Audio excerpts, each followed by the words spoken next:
On the way na po sa Siargao. Grabe ang pagod ni Mariela. Nasaan po si Marciano?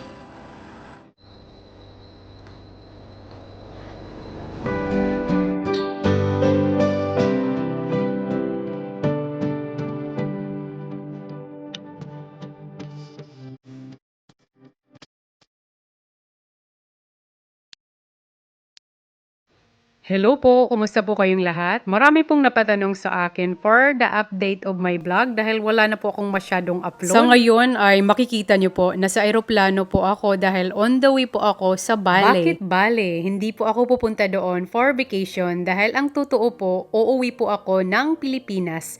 Paalis pa lang po tayo sa Adelaide. Ganito pala kaganda ang Adelaide City pag nasa itaas tayo ng aeroplano.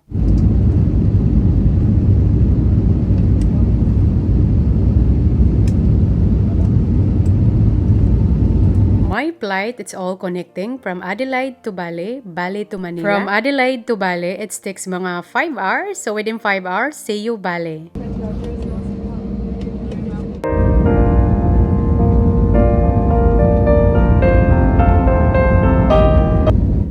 My flight is 7 p.m. kaya kailangan po talaga natin ng dinner. Ito pala yung in-order ko. It's a noodles teriyaki, but I find it's a bit sweet at medyo sumakit po yung ngipin ko. After 5 hours, nakadating na po tayo dito sa Bali at dito po ako mag-stay for 1 night and the next day, it's my flight to Manila.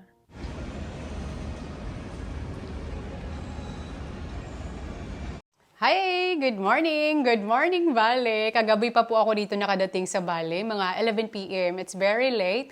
Lucky po, hindi to masyado malayo sa airport. Ang accommodation na ito, mga 600 meters. And mamaya, mga 1:35 a.m. ay connecting flight na po ako to Manila.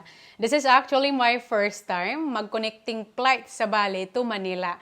Kasi from Adelaide to Bali, it takes mga 5 hours.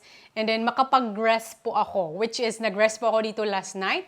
And then continue flight na naman po tayo to Manila, which is takes mga 4 hours. Isipan ko po talaga mag-connecting flight to Bali dahil from Adelaide, you have to go to Melbourne para mag-direct flight to Manila.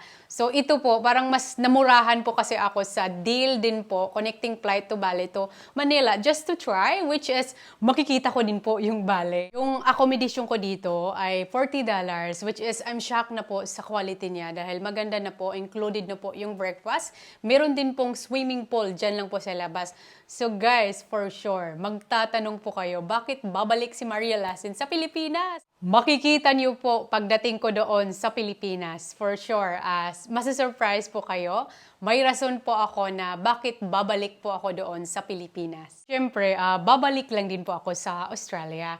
And the one thing is, my family doesn't know na babalik ako sa Pilipinas very soon dahil galing pa kami doon. 9 months kami doon, nag-vacation guys. Kaya para sa akin, sanay na ako pabalik-balik sa bahay. And then yung iso-surprise ko po talaga ay si Kuya Junjun. The most requested po talaga ng mga followers na hinahanap si Kuya Junjun. Ang mangyayari po ay pupunta si Kuya Junjun sa airport without knowing na akala niya auntie ng brother-in-law ko ang dadating doon sa airport. For sure, masusurprise po talaga si Kuya Junjun. Kasi hindi yun makakapaniwala na babalik ako sa Pilipinas very soon. Tomorrow na po, guys. Ito pala yung kwarto ko, guys. Dito po ako natulog kagabi. It's actually very roomy po talaga siya. And it's quite affordable price knowing it's a very tourist area po dito sa Bali. Ang kwarto na po ito, it's $40 a night. Affordable na po siya dahil very roomy siya and it's good for big family for $40. Maganda na po siya. I would say maganda na po siya. It's good for your money. And labas po tayo. This is it! This is Bali! Hindi ko po ito nakita kagabi kasi when I arrived last night, hindi na ako masyado nagtingin-tingin. And wow! Ang ganda pala ng Bali. And dito sa ibaba, meron pong swimming pool. Nililinisan po nila, which is maganda. And makikita nyo po talaga, ganito pala yung Bali, yung mga rope, yung mga design ng mga buildings, doon sa unahan, oh. Ito, maraming room, maraming kapitbahay. And yes, dyan po, kakain ako dyan mamaya dahil I have a free breakfast. Malaki po yung swimming pool, oh, malinis. Kaya, habang still daytime, mamaya pa naman yung flight ko, maglakad-lakad po tayo after my breakfast. Hi! So guys, nandito po ako sa taxi dahil maglibot-libot po tayo dito sa Bali. And of course, we have, this is my tour guide. What is your name? Hey, Miss Nenga. Nenga, nice to meet you. Siya po pala ang mag-tour guide sa akin dito sa Bali. Pupunta po kami sa restaurant dahil gutom na ako and I would love to see the traditional food dito sa Bali. Kaya tara! At nandito na nga ako sa restaurant. Recommended po ito ng tour guide ko. It's a pork barbecue at meron din siyang in-order. Yung tour guide ko ay recommended po siya from our hotel and he's a trusted man and he seems very kind. After ko pong kumain ay pumunta po kami sa temple. Grabe, ang ganda pala ng Bali at marami po ditong monkey. Makikita nyo po habang naglalakad-lakad po kayo dito. Tingnan nyo po yung lookout dito. It's so amazing.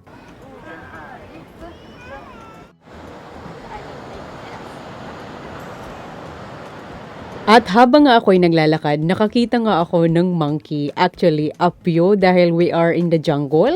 At medyo po ako natakot dahil may inaatake silang tao. Yung parang nag-i-steal po sila ng pagkain. At saka cellphone, wag po kayong masyadong malapit.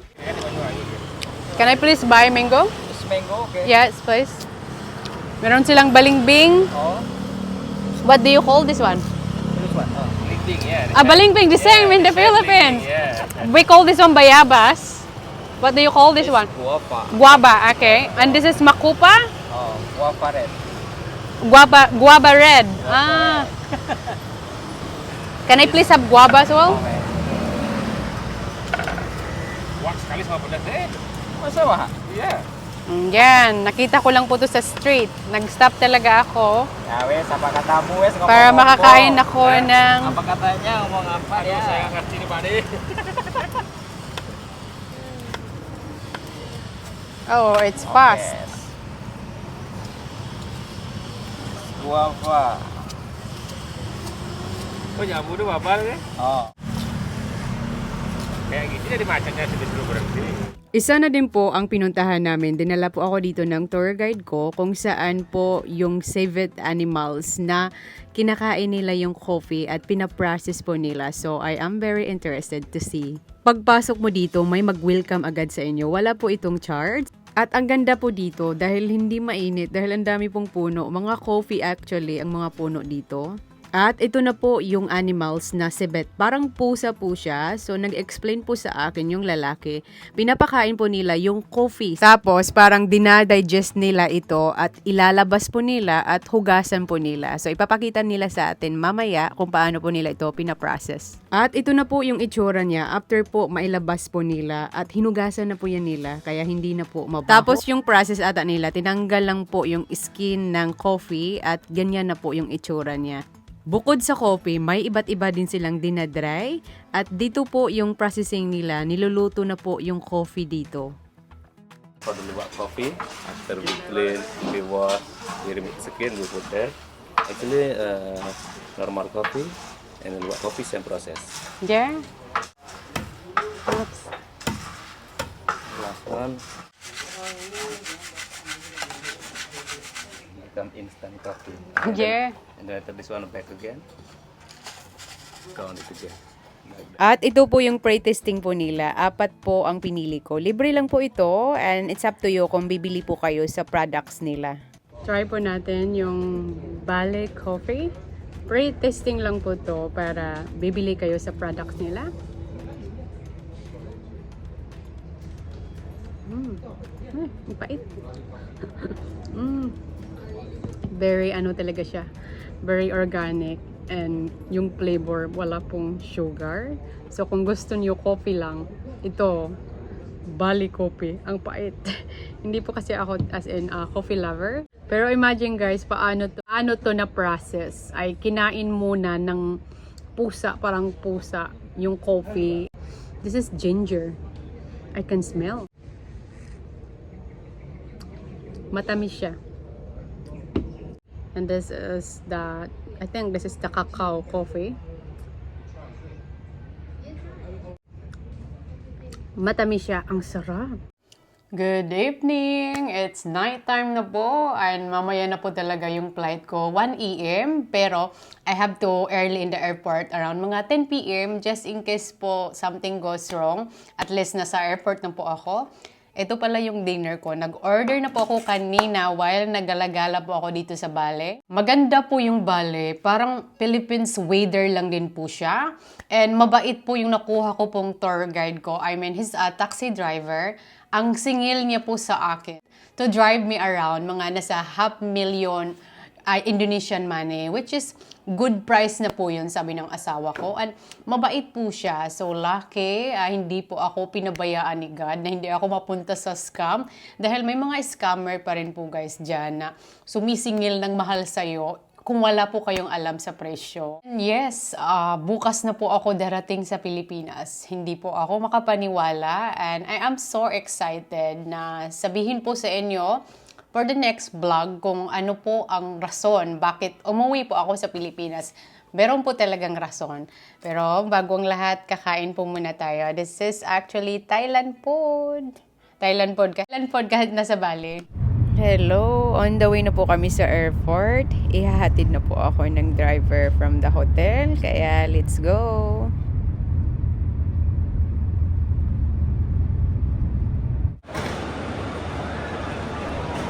Busy! Kaya hanapin ko po yung flights ko. Ayan, to Manila. That's my flight. Cebu Pacific. And ready to Manila na po tayo. Mga 4 hours po. And after 4 hours, Manila na po tayo.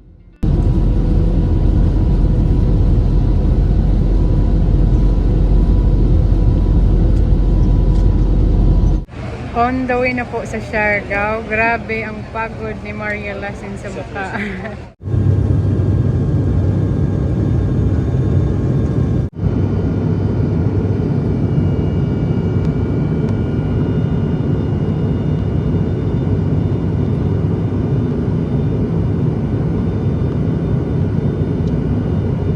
Hi! Finally, nasa Siargao na po si Maria Lassen. Welcome to me. So guys, si Kuya Junjun ay nasa labas po siya. He has no idea na ako po yung darating.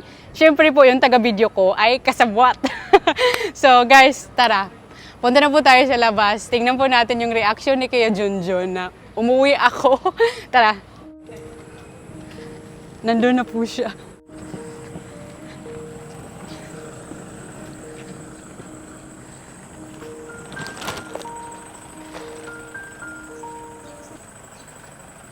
Nasaan po si Marciano?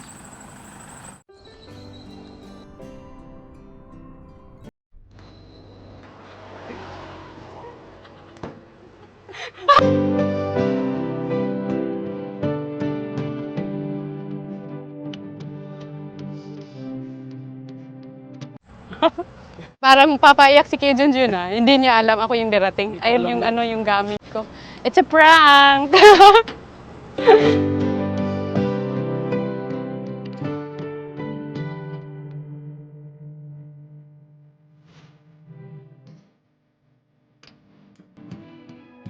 Kala ni Kuya Junjun ibang tao.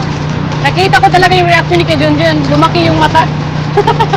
Yung mga tao sa bahay, magsusurprise yun. Hindi rin alam. Hindi rin alam. Yung ginawa namin, bigla akong pumasok sa bahay. At lahat po, tuwang-tuwa. Ay, grabe sila.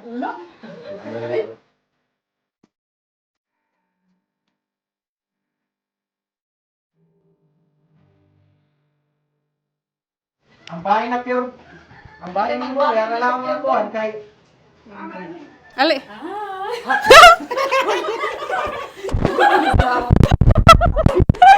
Diyan na dahan ako sa ijo. Ang bahay mo.